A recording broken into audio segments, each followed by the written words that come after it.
You can't keep me cooped up in here, okay? I am a peacock. You gotta let me fly.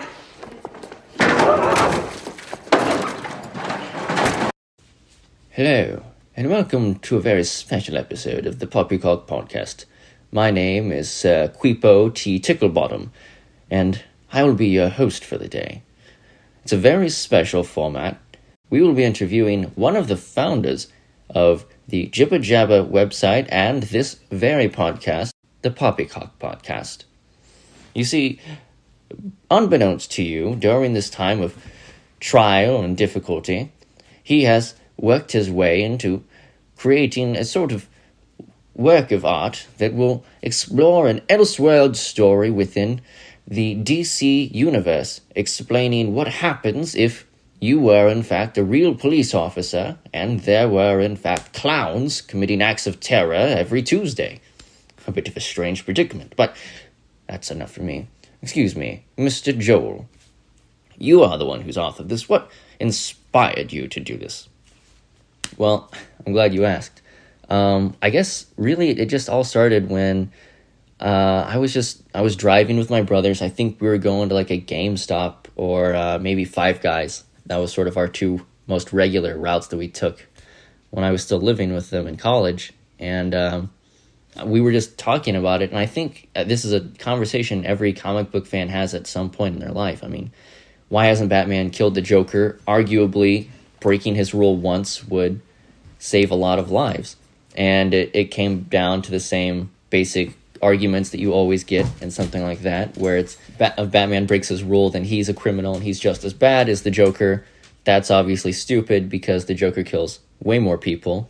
I actually think that Under the Red Hood does the best way of explaining it, that Batman does want to kill. He really does have that temptation all of the time. And he knows that if he ever breaks his rule just once, he won't be able to step back and stop killing. Because once you have a taste of that and you know that it stops the crime, why do a half measure? So that's kind of what he tells Jason Todd in the climax. And so that sort of came to that. And then I was like, okay, well, the Joker basically does, Jack Sparrow type hijinks, Well, of course. And so I thought, well, how has he not died from one of those yet? Or how has like another rival person like Black Mask not hired Deathstroke or Deadshot to off him or put a bounty up so big that one of Joker's own guys kills him? Or, just a random Gothamite who's like, you paralyzed my wife. I'm going to murder you now, you weird clown man. And all of that really kind of swirled around in our heads for a while during the drive. And it's one of those things that after the conversation ended and, new topics had come up and we'd gone on and we'd done other things, for weeks it just kind of stuck with me. And I thought, well, this would be a cool explanation as to why. And I'm not going to spoil it, obviously, since we're making it into, it's already up on the website. Would that be the Jibba Jabba website? Yes, that would be the Jibba Jabba website. It's called A Cold Night in Gotham. It's about two police officers from the GCPD that are in the back of a armored vehicle transporting the Joker, who is unconscious, chained up, and they're discussing whether or not they should deliver him to Arkham or if they should kill him. What are the ethics behind that? I think some of the coolest conversations sort of eventually, when you boil them down, come to your rules and your ethics and what you want to do. So it's, is killing the Joker going to save more lives? Almost certainly. But is it against your rules? Also almost certainly. So you have sort of this collision where you can't do one without breaking another one of your rules. But you have to think realistically. I mean, there's a very good chance that the Joker is going to go off and he's going to terrorize more people 2 weeks from now, whenever he breaks out, however long that'll be. And even if it's not someone you love, it's going to be someone that somebody cared about, and they're going to be dead because you didn't take action. So it tackles the questions of why Batman hasn't done it, why another criminal hasn't done it, and what would happen if the police considered doing it. Because I'm sure with the way Gotham is sort of portrayed as being corrupt, that, someone would consider doing it, or maybe someone has tried to do it, and another corrupt cop who was on the Joker's pay stopped it, or, there's criminal alliances, there are all these potential answers, and I think we kind of came up with maybe not the definitive version, but in my mind, it's the one that makes the most sense. And it actually kind of retroactively makes other elements of the DC comic books make a little bit more sense. Interesting. So, you wrote this, correct? Yeah, no, I wrote it. And how long did that take you to take your idea and move it forward? Well, I guess I had the idea in my head for about 3 months, and then I wrote a few things down on like a Google document, like key moments I wanted, and I knew how I wanted the story to start. I knew how I wanted the final moment of the story, like the final shot if it was a movie, or the final panel if it was a comic book. I knew that, and I knew like moments of tension and moments of like levity. I knew where I wanted them, but I didn't know all of the sort of meat and potatoes in between of it, each of those scenes. So that was sort of tricky, and I worked on that.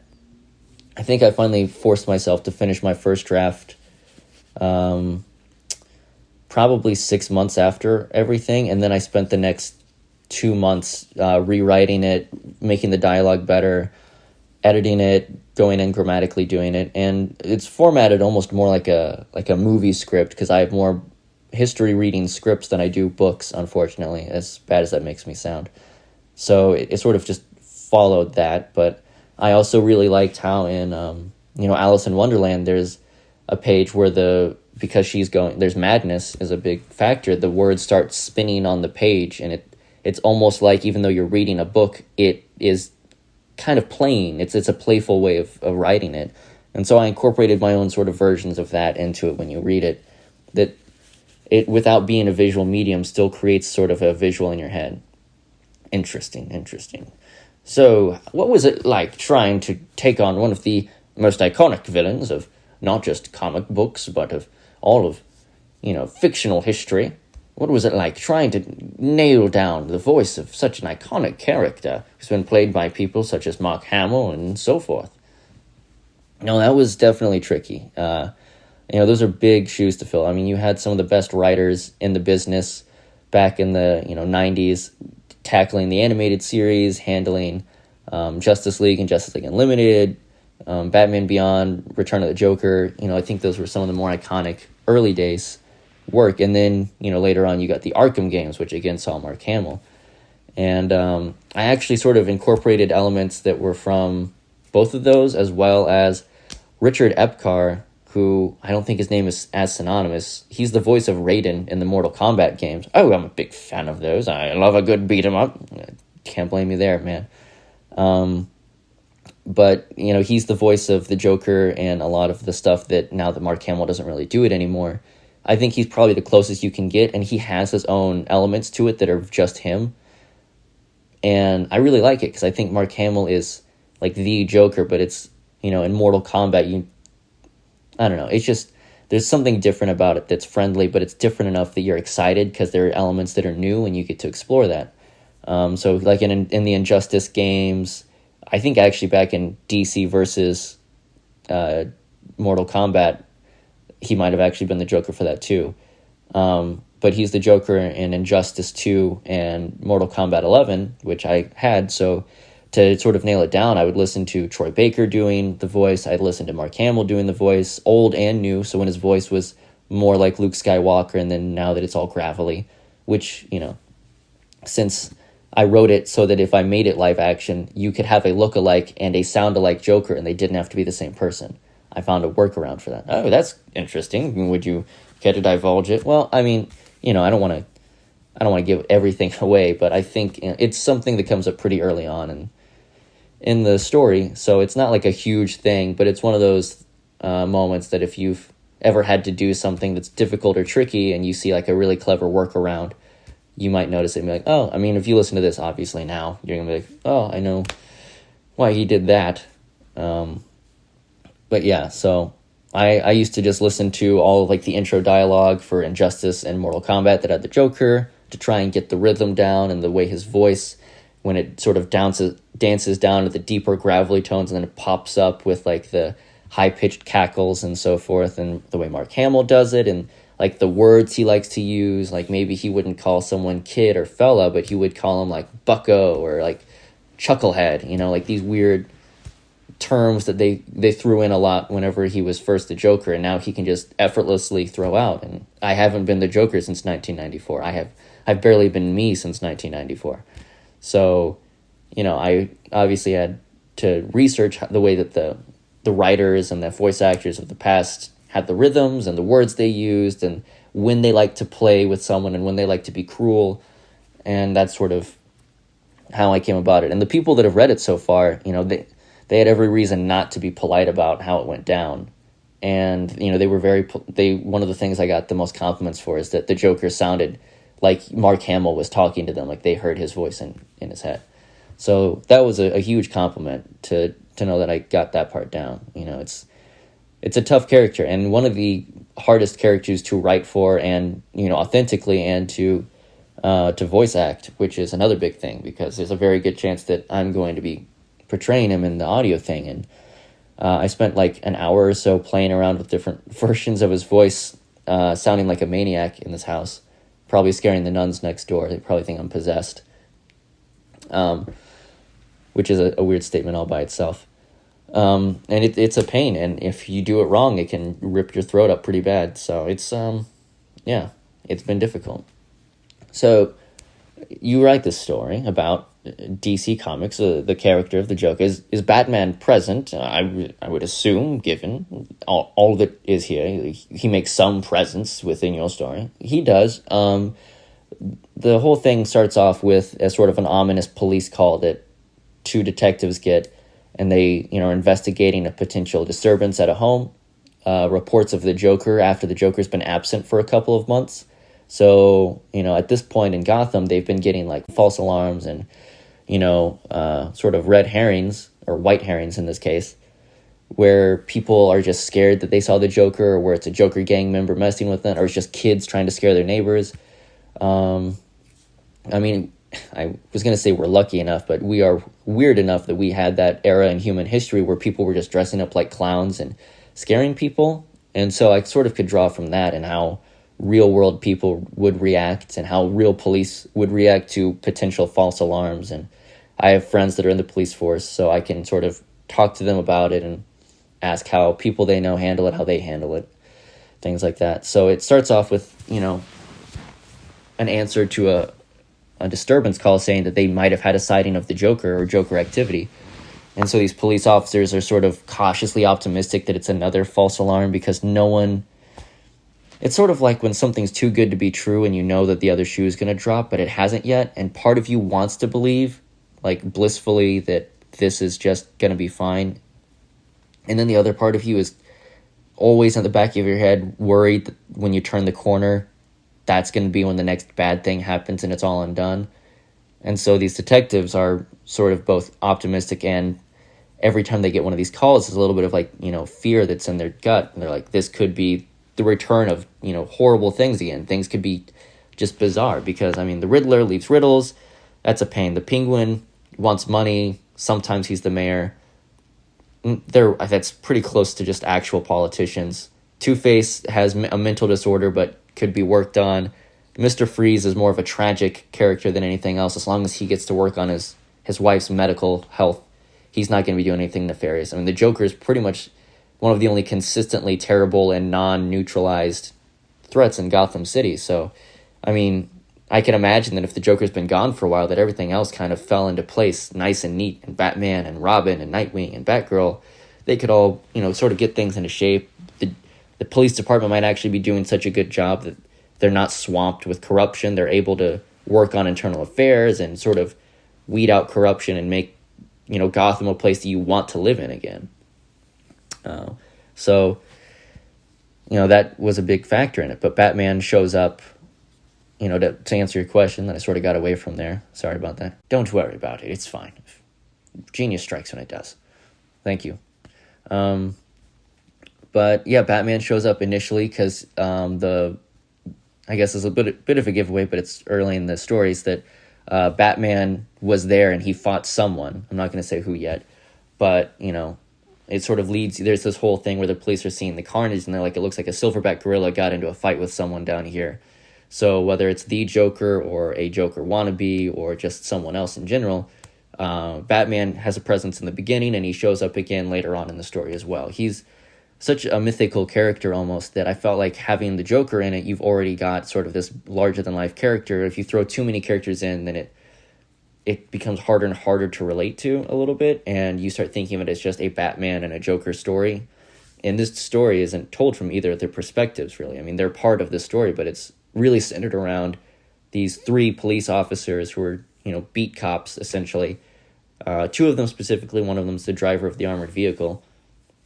And you get little windows into who they are, like the fact that, like the driver is he had a partner get hurt by the Joker weeks or months ago, it's been a while since I wrote it, so it was some time ago before the Joker disappeared. And so he's been so terrified of that, he's been driving because he's in that armored shell and it's as safe as he can possibly be on the job, and he's scared to go back out there. That's quite dark. I mean, is this your usual content here with the Poppycock podcast and on the Jibber Jabber website is a bit, how I would say, a bit more happy-go-lucky, a bit more comical, humorous, lighthearted. This does not seem like it follows that. I mean, would that be correct? A correct assumption? Yeah, I would say it's correct.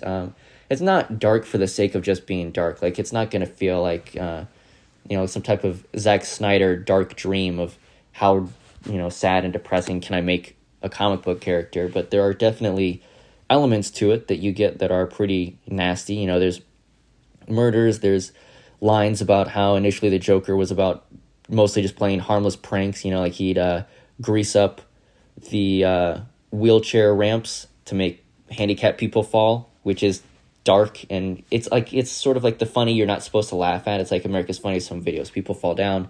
There's something slapstick comedy about that, but the fact that it's someone who is elderly or disabled, it makes it where it's less funny, something that only like a more twisted person would like.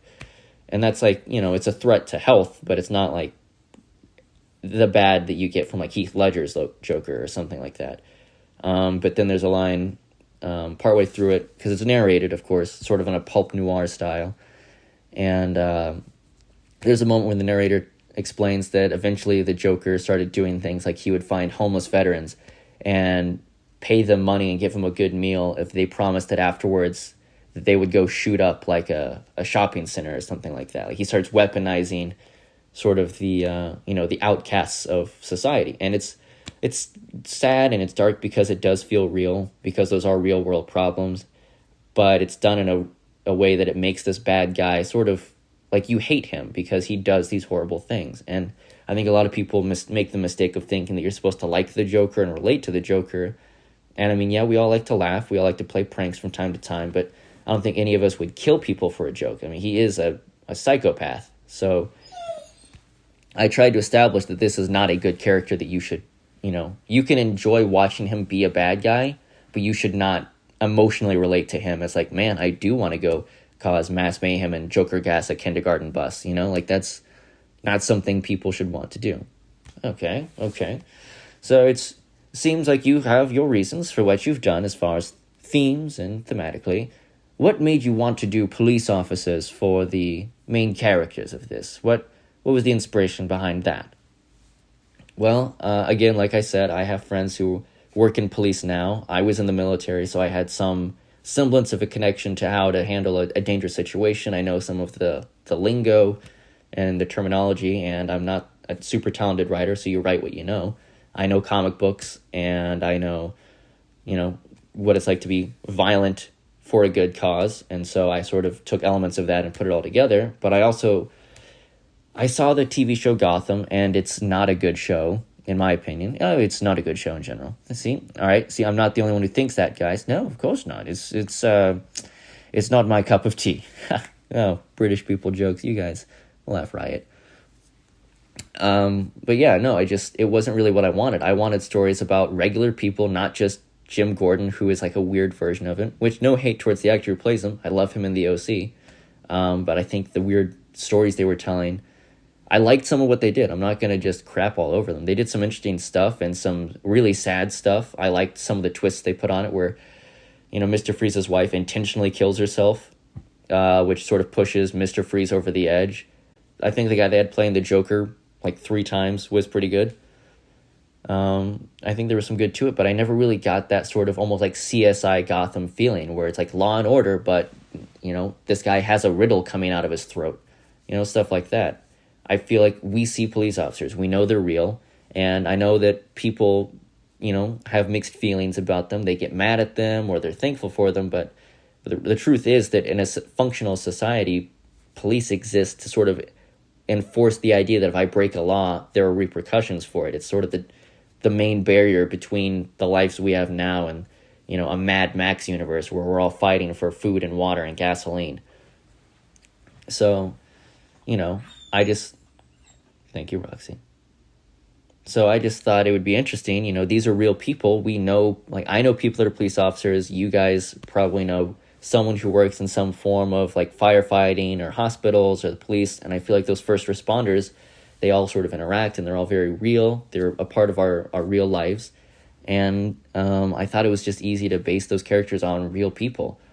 So it kind of just came out that this is a story that's set in a really wild version of reality. So basing it on the lowest level, the closest to ground level realism makes it a unique point of view.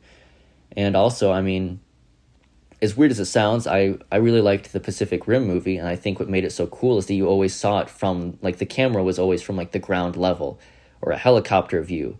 It was from an actual helicopter, or it was inside of a building as a monster or a robot walked by. And as insane as things got, it helped you subconsciously feel like it was a little bit more real, and it showed by being on the ground level and seeing these big monsters fight, you saw how insane it was. Whereas if it was like Power Rangers, it would just feel ridiculous because it looks like people that are regular size. So when you have characters that are this wild and this insane and this far from the norm, having the point of view and the perspective from normal people kind of lets you shine a light on how insane daily life would be living in Gotham City.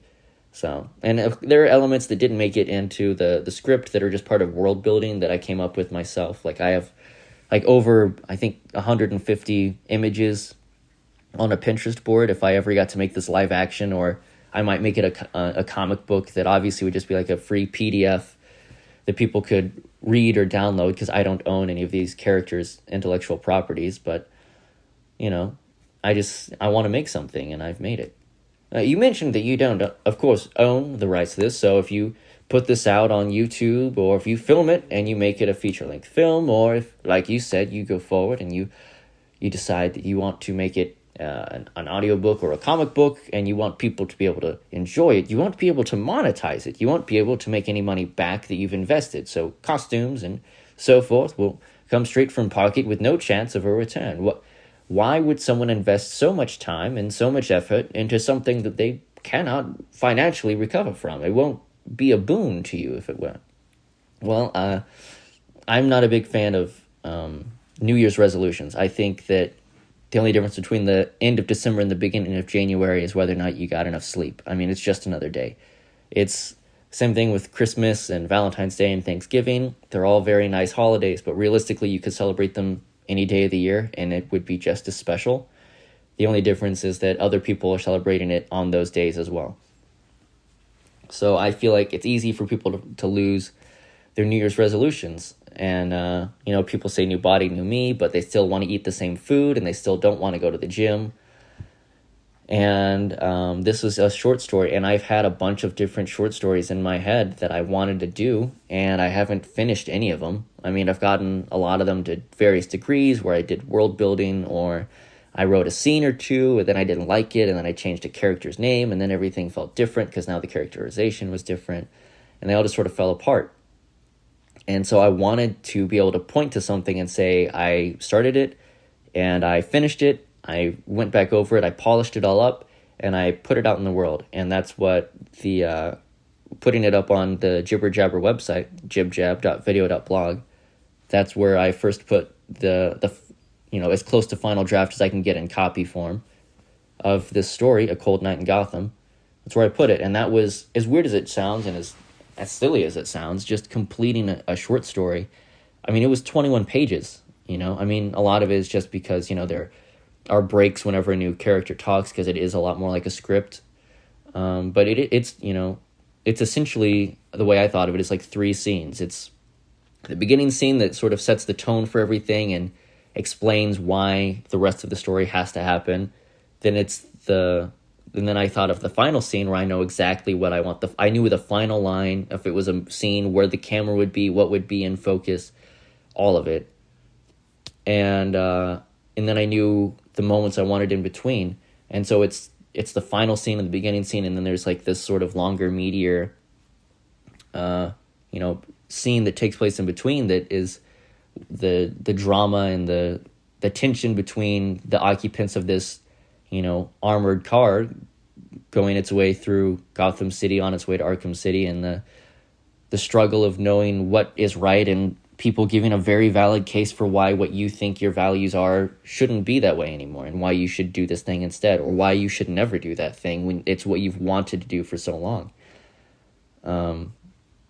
And so once I had that, I sort of polished it, put it together, and I put it out there, and it felt a huge sense of relief, like I had truly seen something to its end, and I was terrified, but I was proud of it, and I shot it out to as many friends as I could that I thought would have an interest in it, and they got back to me, and they said they really liked it, that they thought it was really, dark and interesting, and a cool take on the characters, and had a really good twist, and some, like, cool new elements added to it, but it still felt very much like the Batman and the Joker and the stuff that, it's sort of like the median of all of the ones that you've read and watched in comics and movies and TV shows up until now. It's like, if you put all of those on top of each other, the parts that overlap the most are the parts that I tried to preserve.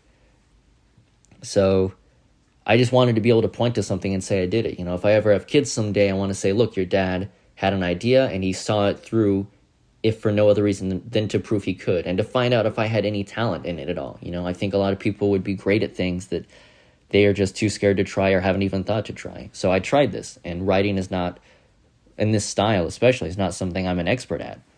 So I just wanted to say I could do it. And I'm a huge film guy. I watch channels like Corridor Digital and stuff like that. I love behind the scenes of movie making, prop building, visual effects, casting, costuming, you name it. I'm a big fan. It sounds like you've done quite a bit of research. I have. It's mostly just been me watching YouTube videos.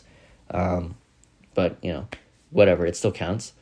A lot of behind-the-scenes features. I'll buy a DVD of something just so I can see how they, did the behind-the-scenes work on it. If it says, extra DVD of behind-the-scenes stuff, you've pretty much guaranteed I'm going to take a look at it. So, I just sort of imagined this as either a comic book or a short movie. And it's difficult because you're filming in an armored car. So to do that, you would need basically to do the scenes over and over again, but from different camera angles, which means you would need to be able to get, behind where one of the walls of an armored car is, like from an over-the-shoulder sort of reverse shot style thing. So that was one of the first things. I was like, well, maybe I'll download this PlayStation game Dreams, where you can make movies in sort of a 3D space and animate it like a video game, and I'll try that. And I suck at that, and I'm really not good at it. So I was like, you know what? I'll just stick with what I have right now. And there was probably like a month and a half, 2 months, where after I finished writing it, I just didn't think about it and I didn't touch it. And I decided that I might want to go into voice acting with my life, whether it be a full-time job or just something I get to do to supplement cash. I think it'd be really cool to do. I mean, even if I'm just dying Marine number 5 for a couple of years, that's fine with me. I just, I want to get better at it and I want to learn. And I really love voice actors. I think they're really cool. I think they get to do a lot of wild stuff that they otherwise wouldn't be cast in the role of.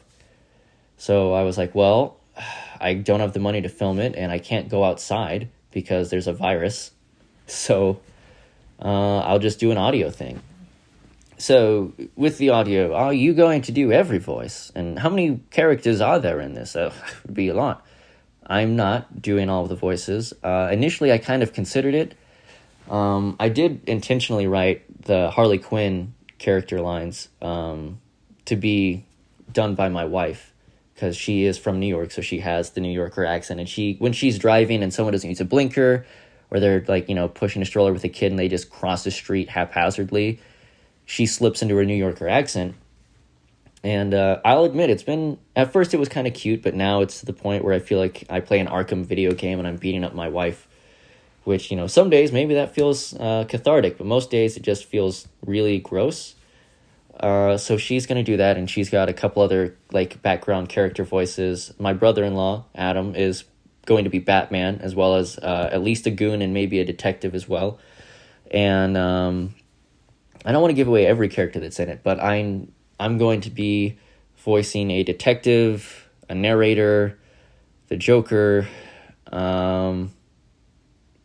two beat cops, and potentially Jim Gordon. I think I might have Gordon voiced by Adam as well.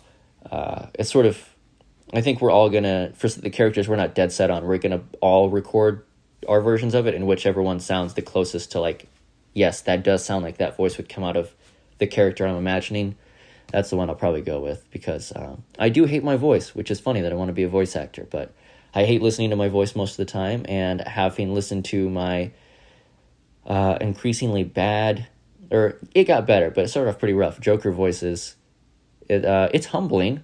He's one of the hardest characters to emulate, especially when you're intentionally trying to sort of combine, Mark Hamill and, again, Epcar, and I forget the name of the guy, but he voiced him in the TV series The Batman, where he was more of a acrobatic circus freak that actually knew almost like a weird jujitsu, so he was an actual physical match to a younger Batman. It was very cool.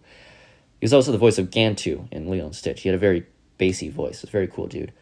So sort of those elements, and then John DiMaggio from Under the Red Hood, who's Marcus Phoenix. So it's sort of a mixture of all that, and I can do a really good gravelly Joker voice, but it gets too deep, and I got to sort of pop it up a little higher. So any chance that we could get you to demo the voice? No, not yet. Mostly because my throat is still sore from doing it last night when I was practicing and harnessing it, and it's totally humiliating to just stand in front of your wife and do something you're terrified to do, and trying to do this iconic voice over and over again. And, she was just being realistic, no, you got to do this, you got to do that. And, but it was, it took a physical toll because you do the voice wrong a few times and it hurts your throat. And it sucks to suck at something. So I got a lot better just in one day of practicing and getting better. And I've sort of toyed with it on and off for a while beforehand. But, yeah, mostly because my throat is sore right now. But, also I don't want to terrify the dog that's currently sitting across from us. Yes, of course, your dog, Roxy. She's quite a treat. A bit of a gas hound. Yes, very much a gas hound. I'm not going to fight you on that. But if I do the voice, she freaks out, which maybe is a sign that I'm good at it, or maybe is a sign that I'm just so horrible that it terrifies her. But I'm actually saving all of the Joker's lines for the very last, so I can do every other voice line and not ruin my voice, and then I can just spend a couple of days over and over again doing the Joker's lines and completely grating my vocal cords for hours on end. But I figure if I can get, close to sounding enough like this character, and there's reasons in it that he won't sound identical, otherwise I would reach out to some voice actors that I've researched to just do the role. But I want to push myself, and there's a in-universe reason that he might sound a little bit different, other than just it being an Elseworld story where everything's a little bit different. And if you like it, you can include it into your version of this is my version of canon, but you don't have to. I don't want to intrude. I know that, these characters are very near and dear to a lot of people's hearts. But yeah, so for that, I'm not going to do the Joker voice. Sorry. Oh, it's quite fine. We came in for an interview, not for an audition. You already have the part, obviously. You are sort of the mastermind of it all. I am. I don't know if it's mastermind or just mad scientist, but I'll settle for either one.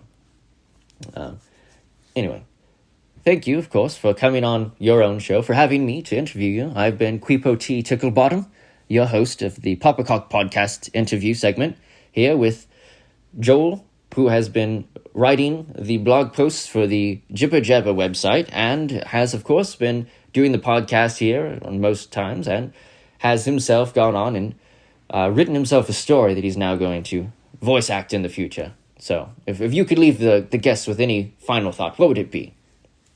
I guess we'll warn you whenever it's popping up, whatever podcast episode comes up right before that episode comes up as the next Poppycock episode.